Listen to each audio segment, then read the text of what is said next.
বিসমিল্লাহির রহমানির রহিম। হে সমস্ত জগতবাসী, আজ আমি শামীম আলী চিশতি আপনাদের সামনে যে আলোচনাটি নিয়ে হাজির হলাম, সে আলোচনাটি খুবই গুরুত্বপূর্ণ। যদি আমরা খেয়াল করে শুনতে পারি তাহলে আমরা অনেক কিছু জানব আধ্যাত্মিক ও রুহানি জগতের বিষয়ে। দেখুন, এই পৃথিবীতে বহু তরিকতের মানুষের একটা জিনিস ভিতরে কাজ করে, বা শরীয়তের মানুষেরও কাজ করে। সেই বিষয়টি হলো, দেখুন যে বিগত পিছনের জন্মে আপনি কোন সংসারে ছিলেন, কোন বংশে ছিলেন, কোন ফ্যামিলিতে ছিলেন। আপনি কি খুব দরিদ্র ঘরে ছিলেন, কোনো রাজা বাদশার ঘরে ছিলেন, কোনো ধনীর দুলালি ছিলেন? এটা কিন্তু প্রশ্ন জাগে। আর এই জন্মে কেউ অফিসার, কেউ ইউনিভার্সিটির ছাত্র, কেউ কাগজ টোকায় খাইতেছে, কেউ ভিক্ষা করে খাইতেছে। তাহলে আল্লাহ কিন্তু বলে দিয়েছে একটি কথা, যে আমি কাউকে কম দেই না, বেশি দেই না, আমি সমান দিয়ে থাকি।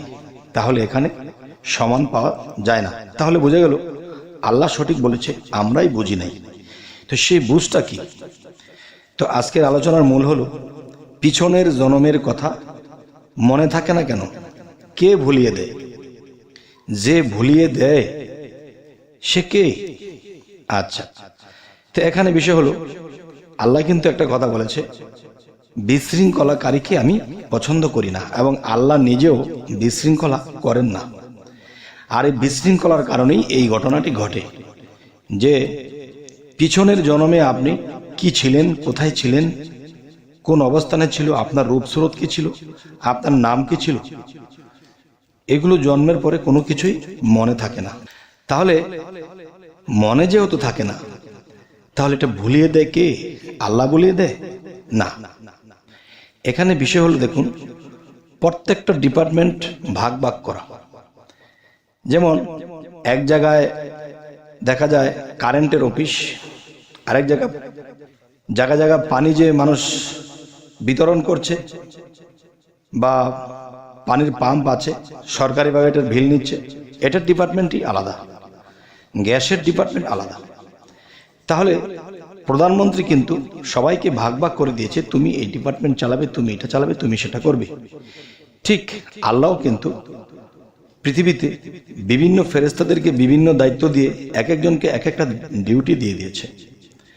তাহলে এই ডিউটির মাধ্যমে এমন কাউকে ডিউটি দিয়েছেন যে মানুষটা বিগত জন্মে কোথায়, কিভাবে, কোন অবস্থায় ছিল, কোন নামে ছিল, কোন রূপে ছিল, কোন বংশে ছিল, এই জিনিসগুলো কিন্তু ভুলিয়ে দেওয়ার মতো এমন কাউকে আল্লাহ সৃষ্টি করে রেখেছেন, যে আপনার পিছনের জিন্দেগির কথা ভুলে গেছেন। সবকিছু নতুন করে সূর্য উদয় হয়েছে, শিশুরূপে জন্ম নিয়ে। তখন দেখা যায় আপনি যদি বিগত জন্মে অফিসার থাকতেন, বিগত জন্মে আপনি অনেক শিক্ষিত, লন্ডন পিএইচডি নিয়েছেন, অনেক শিক্ষিত, আপনি ইঞ্জিনিয়ার ছিলেন, ডাক্তার ছিলেন, কিন্তু এই জন্মে এসে আবার কিন্তু সে সরসরা থেকে শুরু করা হয়েছে, ক খ গ গ দিয়ে শুরু করা হয়েছে শিক্ষা। তাহলে দেখা যায় যারা অনেক শিক্ষিত ছিল, তার আত্মাটা মোটামুটি শিক্ষিত, তার আত্মাটা দরদর করে পড়ে ফেলে, গড়গড় করে পড়ে ফেলে। আবার কোনো কোনো আত্মা আছে, জন্ম নিয়ে এসেছে, তাদের মুখ দিয়ে পড়া বের হতেই চায় না। আচ্ছা, তাহলে বোঝা গেল তার আত্মাটা শিক্ষিত ছিল। কিছু দেখলে মনে হয় যে এটা কোথায় যেন দেখেছি। দেখবেন লক্ষ্য করে, আপনি কিন্তু এই জন্মে এরকম কিছু দেখেননি, শোনেননি, কিন্তু আপনি যখন দেখতেছেন যে এরকম কিছু, যে আপনি মনে হচ্ছে যে এই জিনিসটা আপনি কোথায় যেন দেখেছেন, এবং আপনি যেন মনে হচ্ছে যে এই জায়গাটিতে আপনি কখনো অবস্থান করেছেন। অনেক কিছু চেনা চেনা মনে হয়, আবার ভুলে যান। আবার অনেক কিছু চেনা চেনা মনে হয়, মানে আত্মা তাকে ধাক্কা মারে, এখানে তুই ছিলি, এখানে, বা কিছু একটা এরকম ধাক্কা মারলেও পরে আর যোগে মিলাতে পারে না, তখন সেটাকে বাদ দিয়ে দেয়। তাই আমি বলবো, হে সমস্ত জগতবাসী, এই স্মৃতি ভুলিয়ে দেওয়ার জন্য আল্লাহ এমন কাউকে সৃষ্টি করেছেন। তিনি কি করতেছেন? তিনি দেখা যায় মানুষটির মৃত্যুর পরে যে বডিটা ছিল, সেই বডিটা মাটির সাথে মিশে গেছে। এখন সেই আত্মার কিন্তু মৃত্যু নেই। সেই আত্মাটা যদি ফিরে আবার জন্ম নিয়ে থাকে, তাহলে সেই আত্মার মধ্যে সমস্ত কিছুই লিপিবদ্ধ আছে।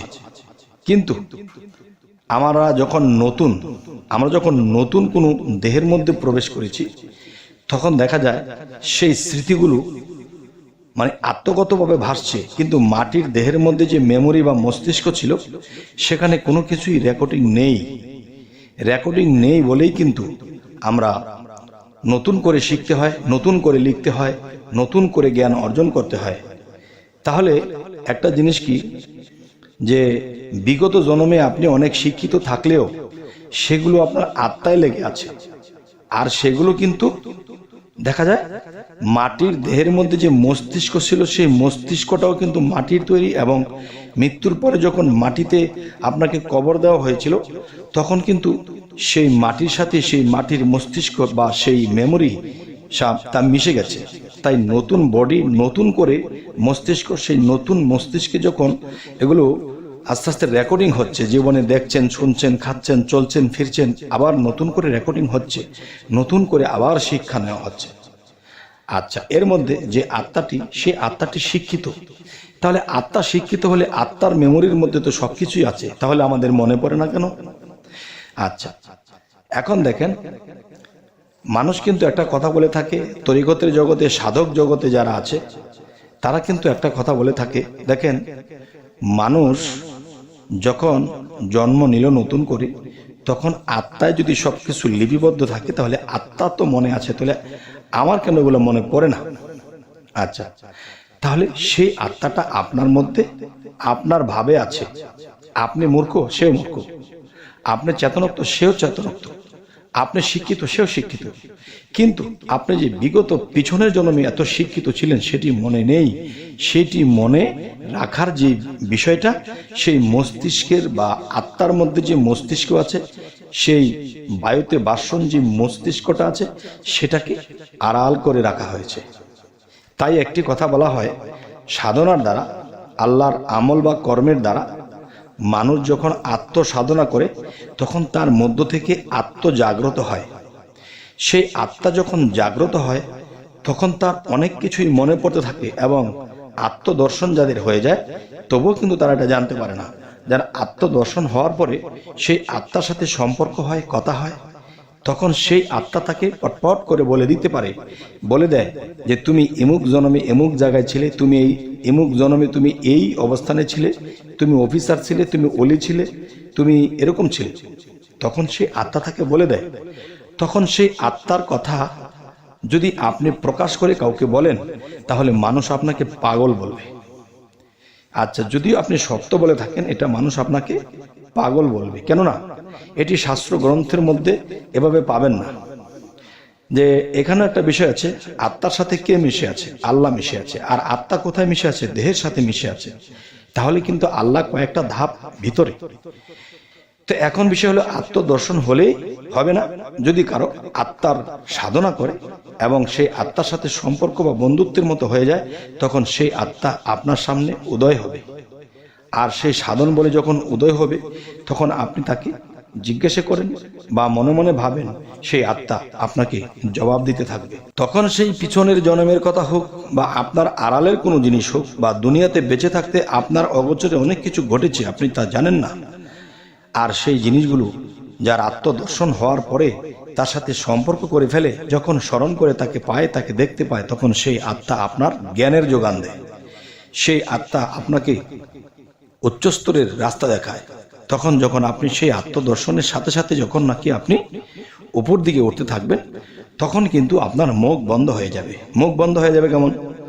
আপনি যদি বলেন যে হ্যাঁ, আমার আত্মা আমাকে বলেছে যে এই বিষয়, আমি বিগত জন্মে এই ছিলাম, আমি এমুক ফ্যামিলিতে এমুক বংশে ছিলাম, আমি আবার এই বাংলাদেশে এমুক মায়ের ঘরে আমি জন্ম নিয়ে বর্তমানে আছি।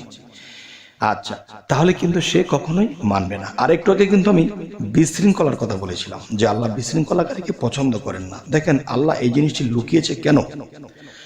লুকিয়েছে এই কারণেই, বিশৃঙ্খলা হবে। যেমন আপনি এই জন্মে কর্মফলে আপনি জন্ম নিয়েছেন খুব গরিব অসহায় জায়গায়, যেখানে আপনি ঠিকমতো খেতেও পান না, আপনার ঘরের চালের পানি পড়ে, আপনার খেতাবালিশ ভিজে যায়, ঘুমিয়েও শান্তি পান না, অনেক কষ্টে জীবন কাটে। আর যখন আপনি কোনো সাধকের বা কোনো সাধুর বা কোনো আল্লাহর অলির সাথে সঙ্গ নিয়ে যখন আপনি সাধনা করেছেন, তখন সেই সাধনার মাধ্যমে, আত্মদর্শনের মাধ্যমে আত্মার সাথে যখন সম্পর্ক হয়ে গেছে, তখন সেই আত্মা আপনাকে পটি করে সমস্ত কিছু যখন বলে, তখন আপনি জানতে পারেন। এখন মানুষকে বললে তো এটা বিশ্বাস করবেই না। এবং আপনি যেই ফ্যামিলিতে ছিলেন, যেই মায়ের ঘরে জন্ম নিয়েছেন, সেই মা এখনো বৃদ্ধ অবস্থায় পৃথিবীতে আছে।